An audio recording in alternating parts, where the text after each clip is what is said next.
எல்லோருக்கும் வணக்கம். இது சகோதரி அபிராஜு. இன்று நாம் பார்க்க இருக்கும் திருத்தலம் திரு உத்திரகோசமங்கையில் அமைந்துள்ள அருள்மிகு மங்களநாதர் திருக்கோவில் தாங்க. இந்த கோவில் பார்த்தீங்கன்னா உலகத்திலே மிக பழமையான, அதாவது உலகிலே முதலில் தோன்றிய சிவாலயம் அப்படின்னு சொல்லப்படுதுங்க.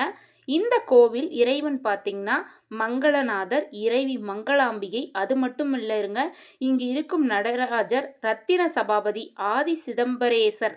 உலகத்திலே மிக மிக பெரிய அழகிய நடராஜர், அதாவது ஒரே பச்சை மரகதக்கல்லால் ஆன நடராஜர் இங்கு தாங்க அமைஞ்சுள்ளது. இதோட தல மரம் பார்த்தீங்கன்னா இலந்த மரம். இந்த மரம் 3000 ஆண்டுகளுக்கும் மேலே பழமையான மரமாக சொல்லப்படுது. இதை பூமியோட பொக்கிஷனும் சொல்கிறாங்க.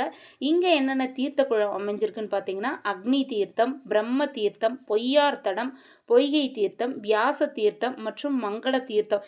இது எல்லாம் பார்த்தீங்கன்னா கோயிலோட உட்புறத்திலே இந்த தீர்த்தங்கள்லாம் அமைஞ்சிருக்கு.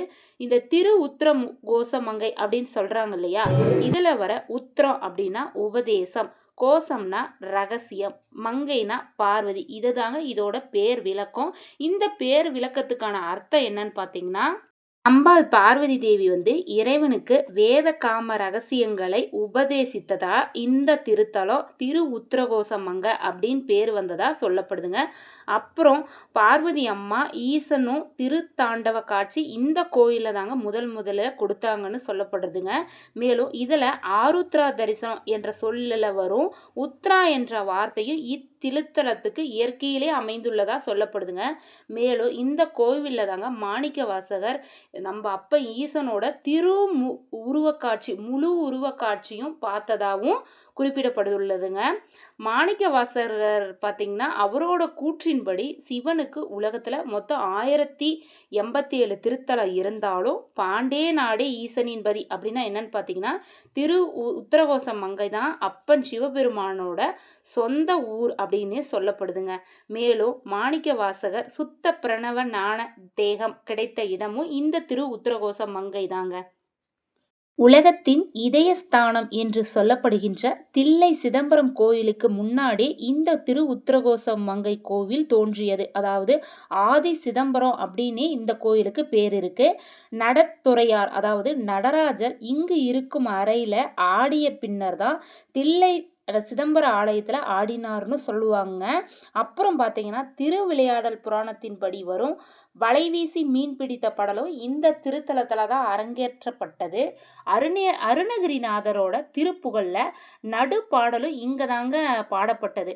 உலகத்தில் உள்ள 1087 சிவாலயங்களில் உள்ள அருள் சக்திகள் தன்னகத்தே கொண்டு விளங்கும் சகஸ்ரலிங்கம் இங்கு தாங்க உள்ளது. அப்பா, எவ்வளோ சிறப்பு மிக்க இந்த திருத்தலத்தை கண்டிப்பாக நம்மளால் முடிஞ்சளவு நம்ம குடும்பத்தோடு போய் பார்த்து தரிசிச்சுட்டு வந்தால் நமக்கு பல புண்ணியங்கள் கிடைக்குங்க.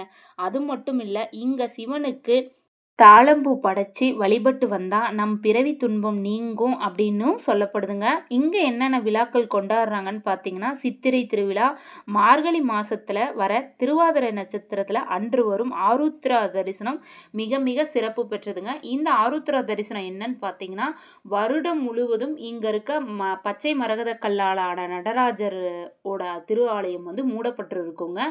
ஆருத்ரா தரிசனம் அன்னைக்கு மட்டும்தான் இந்த கோவில் ஓட நடை திறக்கப்பட்டிருக்கும். அது மட்டும் இல்லை, வருஷம் முழுசும் அவர் சந்தனக்காப்பு அலங்காரத்தில் காட்சி தருவார். அந்த சந்தனக்காப்பு அலங்காரம் பார்த்தீங்கன்னா இந்த ஆருத்ரா தரிசனம் அன்று மட்டும் கலைக்கப்பட்டு அவரோட பச்சை மரகத கல்லாலான முழு உருவ நடராஜர் காட்சியை அந்த ஆருத்ரா தரிசனம் அன்னைக்கு மட்டும்தான் அவர் தரிசனம் தருவாருங்க. தினமும் பார்த்தீங்கன்னா உச்சி காலத்தில் ஆதி நடராஜர் சன்னதியில் படிகலிங்கம், மரகதலிங்கம் அதுக்கு அன்னாபிஷேகமும் நடைபெறுங்க. இத்தனை சிறப்பு மிக்க இந்த திருத்தலத்தில் கண்டிப்பாக நான் முன்னாடியே சொன்ன மாதிரி நம்ம வாழ்நாளில் ஒரு முறையாவது தரிசித்தா தான் நம்மளோட பிறவி பயன் அடைஞ்ச மாதிரி ஒரு பலன் கிடைக்குங்க. தென்னாடுடைய சிவனையே போற்றி, எந்நாட்டவருக்கும் இறைவா போற்றி என்ற வாக்கின்படி இத்திருத்தலம் தாங்க உலகத்தில் முதல் தளம் என்ற பெருமையும் உடையதுங்க. இந்த திருத்தலத்தில் உள்ள நடராஜர் சிலையும் சிதம்பரத்தில் உள்ள நடராஜர் சிலையும் தான் உலகத்தில் உள்ள மற்ற சிவன் கோயிலில் உள்ள நடராஜர் சிலைக்கெல்லாம் மூல சிலையாகவும் இருக்குங்க. இந்த 2 நடராஜர் சிலைக்கும் கழுத்திலோ இடுப்பிலோ பாம்பும் கிடையாதுங்க. அப்புறம் தலையில் கங்கையும் கிடையாது, அறையில் புலித்தோலும் இல்லை. இரண்டுமே பார்த்தீங்கன்னா ராஜகோலம். தில்லையில் பார்த்தீங்கன்னா ஐம்பொன்னாலான சிலை, உத்தரகோச மங்கையில் பார்த்தீங்கன்னா பச்சை மரகத சிலையாகவும் உலகத்திலே மிக மிக பெரிய நடராஜர் சிலையாகவும் இருக்குங்க. இன்னும் சொல்லப்போனால் நடராஜ பெருமானும் அருட்சிவ ஒளி சித்த ஆடும் திருக்காட்சியும் இந்த தலத்தில் தாங்க முதல்ல நிகழ்ந்ததுன்னு சொல்கிறாங்க. இவ்வளவு பெருமை நிகழ்ந்த இந்த திருத்தலத்தை நம்ம கண்டிப்பாக சென்று இறைவனை தரிசிக்க வேண்டுமுங்க. இந்த தகவல் உங்களுக்கு பயனுள்ளதாக இருக்கும்னு நினைக்கிறேங்க. மீண்டும் மற்றொரு பதிவில் சந்திப்போம். போல பயனுள்ள தகவல்கள், கோயிலோட வரலாறு இதெல்லாம் தெரிஞ்சுக்கணுன்னா மறக்காமல் என் சேனலை லைக் அண்ட் ஷேர் பண்ணிடுங்க, சப்ஸ்கிரைப் பண்ணிடுங்க. கமெண்ட் பாக்ஸில் திருத்தலம் அப்படின்னு டைப் பண்ணிங்கன்னா அடுத்து போடுற பதிவுக்கு எனக்கு ஒரு மோட்டிவேஷனாக இருக்கும். அதனால தான் கமெண்டில் டைப் பண்ணுங்கன்னு சொல்கிறேன். மிக்க நன்றிகளுடன் அபிராஜு. தென்னாடுடைய சிவனையே போற்றி, எந்நாட்டவருக்கும் இறைவா போற்றி. ஓம் நமச்சிவாய், ஓம் நமச்சிவாய், ஓம் நமச்சிவாய், ஓம் நமச்சிவாய், ஓம் நமச்சிவாய், ஓம் நமச்சிவாய். சிவ சிவ சிவ. ஓம் நமச்சிவாய், ஓம் நமச்சிவாய். சிவ சிவ சிவ சிவ. ஓம் லிங்கேஸ்வராய நமக, ஓம் லிங்கேஸ்வராய நமக, ஓம் லிங்கேஸ்வராய நமக. ஓம் நமச்சிவாய், ஓம் நமச்சிவாய், ஓம் நமச்சிவாய், ஓம் நமச்சிவாய், ஓம் நம